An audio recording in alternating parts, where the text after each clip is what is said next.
Ya, bismillahirrohmanirrohim. Assalamualaikum warahmatullahi wabarakatuh. Selamat pagi Ananda semuanya. Bagaimana kabarnya hari ini? Tentu dalam keadaan sehat bukan? Alhamdulillah, mudah-mudahan kita semua selalu ada dalam lindungan Allah Subhanahu wa taala. Amin. Tak bosan-bosan, Ibu juga mengingatkan untuk selalu patuhi protokol kesehatan dengan menerapkan 5M ya. Nah, hari ini kita akan melanjutkan pembelajaran di tema 1, subtema 1, pembelajaran 3. Ya, nah coba masih ingat tidak pembelajaran sebelumnya kita membahas apa? Nah, di pembelajaran 2 kita sudah membahas mengenai nilai-nilai yang terkandung dalam sila pertama dan sila kedua. Selain itu, kita juga sudah mempelajari tentang karya seni patung ya. Nah, hari ini pada pembelajaran 3 kita akan membahas tentang perkembangbiakan tumbuhan secara vegetatif. Dan kita juga akan belajar mengenai ide pokok dalam teks laporan. Nah, tentu akan sangat menyenangkan bukan pembelajaran hari ini? Nah, oleh karena itu, untuk menambah keberkahan kita dalam belajar, alangkah baiknya kita berdoa terlebih dahulu. Ya, berdoa bersama-sama ya. A'udzubillahi minasyaitonirrajim. Bismillahirrohmanirrohim. Raditu billahi robba wabil islami dina wabi muhammadin nabiyya wa rasula rabbi zidni ilman warzuqni fahman birahmatika ya arhamar rahimin. Amin. Nah, mudah-mudahan Allah senantiasa memberi keberkahan kepada kita, kepada ilmu kita untuk bisa bermanfaat dalam kehidupan sehari-hari. Amin. Nah, untuk Ananda semuanya, jangan lupa dicatat hal-hal pentingnya dan ikuti video ini, simak video ini dengan seksama ya. Nah, selamat belajar semuanya. Ya, nah di sini Ibu ingin bertanya, adakah di antara kalian yang masih ingat ketika pembelajaran 1 kita sudah mempelajari tentang perkembangbiakan tumbuhan secara generatif? Nah, ternyata selain perkembangbiakan secara generatif, tumbuhan juga dapat berkembang biak secara vegetatif ya. Nah, di sini kita akan mencari tahu bagaimana tumbuhan-tumbuhan yang berkembang biak secara vegetatif ya. Nah, silahkan amati gambar ya. Di situ ada tumbuhan nanas. Nanas itu berkembang biak dengan cara vegetatif. Pembibitan tunas dapat dilakukan untuk pengembangbiakannya. Jadi, ketika nanas itu berbuah dan pohonnya sudah besar berbuah, akan muncul tunas-tunas baru dari induknya tersebut. Nah, itu ya. Selain itu ada bawang merah memiliki bentuk berlapis yang di tengahnya akan tumbuh tunas juga.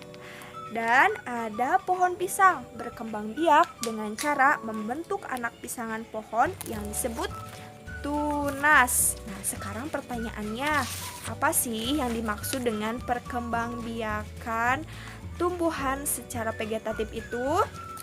Ya, perkembangbiakan secara vegetatif adalah cara berkembang biak suatu makhluk hidup yang terjadi tanpa adanya proses perkawinan. Ya, makhluk hidup baru tumbuh berasal dari induknya. Jadi tidak ada seperti generatif kemarin ya, antara putik sari menempel pada kepala putik, itu tidak ada. Nah, kalau secara vegetatif itu tumbuhan barunya muncul dari induknya ya. Nah, sekarang coba amati gambar berikut ini. Nah, bagaimana sih cara tumbuhan tersebut berkembang biak? Kalian silahkan cari informasinya dari berbagai sumber ya. Oke, silahkan tulis pada buku catatan kalian. Nah, sekarang selain itu silahkan kalian juga bisa memperhatikan lingkungan sekitar kalian. Kira-kira tumbuhan apa lagi ya yang berkembang biak secara vegetatif? Ya silahkan tulis juga pada catatan kalian sebagai referensi mengenai tumbuhan-tumbuhan yang berkembang biak secara vegetatif. Nah, silahkan dari data yang kalian dapat boleh juga kok dituliskan dalam bentuk tabel seperti berikut.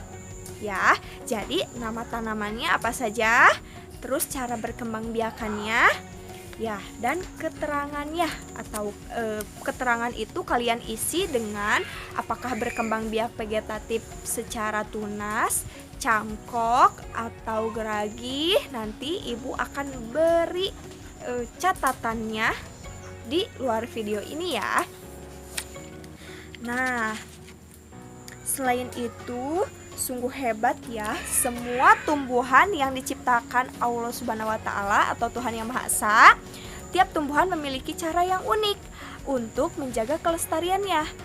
Melestarikan tumbuhan merupakan salah satu wujud rasa syukur kepada Tuhan Yang Maha Esa ya. Jadi kita harus menjaga tumbuhan ya, jangan semena-mena karena tumbuhan juga makhluk hidup yang tentu berkontribusi banyak manfaatnya kepada kita sebagai manusia dan sebagai rasa syukur kita kepada Tuhan Yang Maha Esa ya. Nah, di sini selanjutnya pada kegiatan selanjutnya ini kita akan membaca teks yang berjudul Tumbuhan Sumber Kehidupan. Kita baca bersama-sama ya. Tumbuhan sumber kehidupan. Indonesia adalah negara kepulauan yang terletak di garis khatulistiwa. Indonesia memiliki dataran tinggi, dataran rendah, dan perairan. Dataran rendah adalah daratan yang memiliki ketinggian 0 sampai 200 meter di atas permukaan laut. Hampir semua ibu kota provinsi di Indonesia terletak di dataran rendah. Tumbuhan di dataran rendah adalah padi, palawija, dan tebu ya. Wilayah pantai termasuk dataran rendah. Indonesia memiliki banyak pantai karena negara kita terdiri atas ribuan pulau. Tumbuhan di wilayah pantai adalah kelapa, bakau, dan ganggang. Dataran tinggi adalah daratan luas dengan ketinggian lebih dari 200 meter di atas permukaan laut. Beberapa dataran tinggi di Indonesia adalah dataran tinggi Dieng di Jawa Tengah, dataran tinggi Malang, dan dataran tinggi Tengger di Jawa Timur, dataran tinggi Alas di Aceh, dan dataran tinggi Bone di Sulawesi Selatan.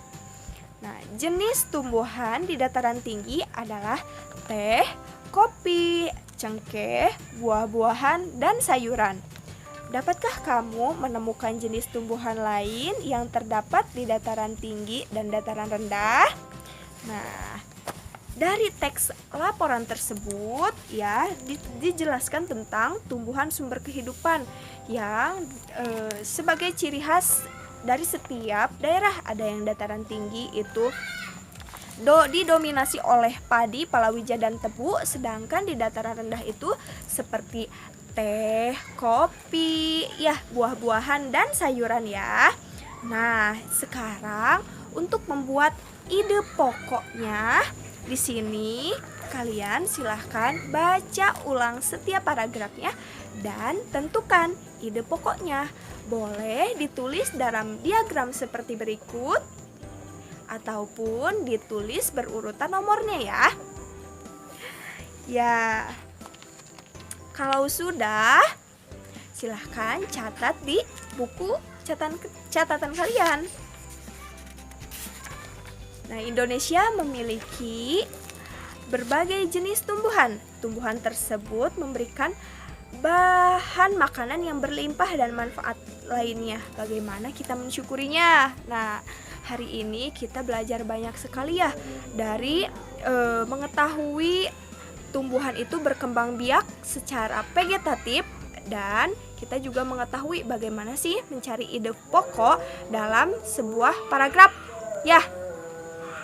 Nah, Alhamdulillah kita berada di penghujung pembelajaran hari ini. Mudah-mudahan kita besok bisa melanjutkan pembelajaran dengan lebih seru ya. Ya, alhamdulillahirabbil alamin. Cukup sekian dari Ibu. Assalamualaikum warahmatullahi wabarakatuh.